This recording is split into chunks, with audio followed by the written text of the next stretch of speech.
Hello friends, please don't forget to subscribe to my channel and like the videos. Thank you for your support. The Audi Q8 e-tron and its smooth-backed sibling, the Q8 e-tron Sportback, enter 2024 with a new name, more range, more efficient batteries, better aerodynamics and faster charging.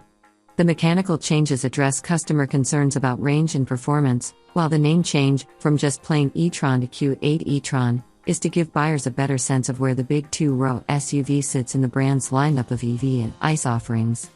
Like the gas-powered Q8, the Q8 e-tron sits at the top of the SUV range, a roomy cruiser ready for glamorous day trips or making day-to-day errands feel glamorous.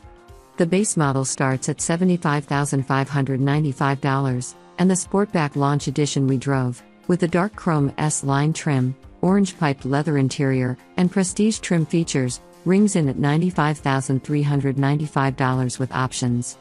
The dark chrome and orange details are hints that the Q8 e-tron is a luxury SUV with a touch of sporty flair. It gets a bit more flair for 2024, with both a redesigned grille and headlights that highlight its slightly wider body. The styling changes also reduce drag, achieved through new wheel designs, shutters in the nose that can open for cooling and close for smooth sailing, and bodywork around the wheel wells that channels the wind. The improved aerodynamics also let the air also pass by with barely a whisper of wind noise, even on the highway. That's backed up by the numbers. We measured an interior sound level of 64 decibels at 70 miles per hour, only 2 decibels more than the famously quiet, and much more expensive, Rolls-Royce Cullinan. The Audi's efficiency improves, but not just from the aero updates. The Q8 uses 2 motors as before, and for 2024, the rear motor gets extra windings that allow it to create a stronger magnetic field from the same incoming electricity. The result is more torque and reduced energy consumption. Consequently, our 2024 Q8 Sportback's EPA rating of 87 combined, 84 city/90 highway, represents significant increases over last year's Sportback rating of 78 combined, 77 city/78 highway.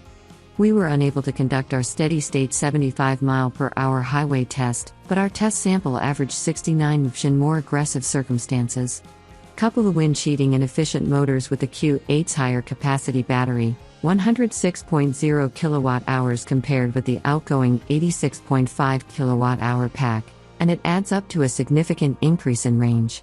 The 2024 Q8 e-tron earns an EPA estimated 285 miles for the standard version, 296 miles for a Sportback like ours, and 300 miles for the optional Ultra package and its 19-inch wheels and tires. That's much better range than the 2023 e-tron, which was rated at 225 to 226 miles. Recharging times have also improved. The 2024 Q8 can now take in 170 kilowatts, up from 150 kilowatts, at a DC fast charger and should be able to go from an almost empty 10% battery to a back-in-action 80% full in around 31 minutes, according to Audi. For Level 2 home charging, the standard 9.6 kilowatt charger will refill the battery overnight, in a claimed 13 hours, while the optional 19.2 kilowatt setup on our test car, and $1,850 upgrade, can do it in half that time if the 240-volt charger can deliver 80 amps of current.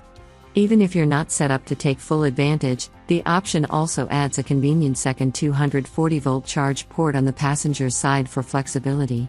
We have to admit we weren't doing charging math while behind the wheel of the Q8 e-tron.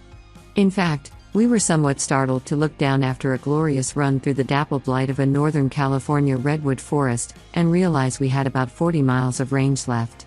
It's easy to lose track of how far you've gone because the Q8 is so pleasant to drive. It's quick, with a combined 402 horses from its 2 motors, but not neck-snappingly so. From a stoplight, a foot to the floor would get you to 60 miles per hour in 5.2 seconds, according to our test results, which is middling acceleration by EV standards.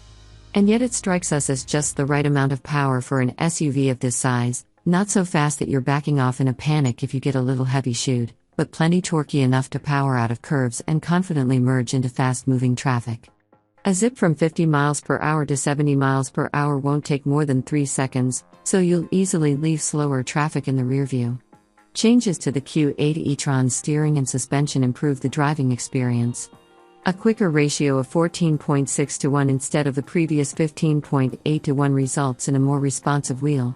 The front suspension gets stiffer bushings, and the adaptive air springs, which offer 3.0 inches of height adjustment, soak up bumps and ruts with aplomb. Along with the suspension settings, the Q8 offers 7 different drive modes, which alter ride height, accelerator response, steering feel, stability control programming, and power delivery. Brake energy regulation can be adjusted via paddles on the steering wheel, and the most aggressive setting will just about bring the car to a complete stop. The brake feel is fantastic, with no grabby spots in the pedal travel as the Q8 transitions from regulation to friction braking.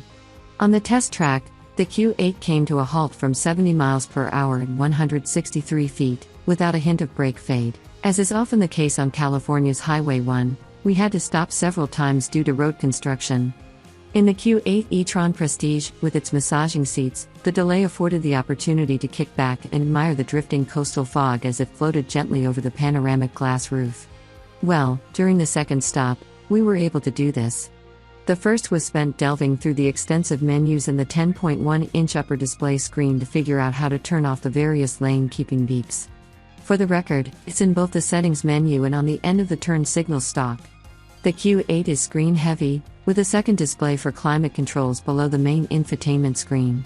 There's also screen-based instrumentation and, in the Prestige trim we drove, a head-up display.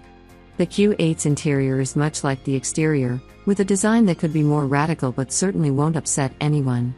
The center console layout doesn't make the best use of space for storage, with cup holders crammed up against the shifter and the vertical phone slot, but there is a left side drawer in the dash that's perfect for parking garage tickets and secret snacks.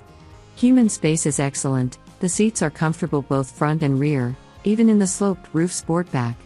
Electric vehicles and SUVs lend themselves to comfort and luxury. Audi was wise to recognize that and not attempt to make the Q8 too focused on handling or acceleration. The improved range means less worry about recharging, allowing drivers to relax and enjoy the smooth, quiet ride.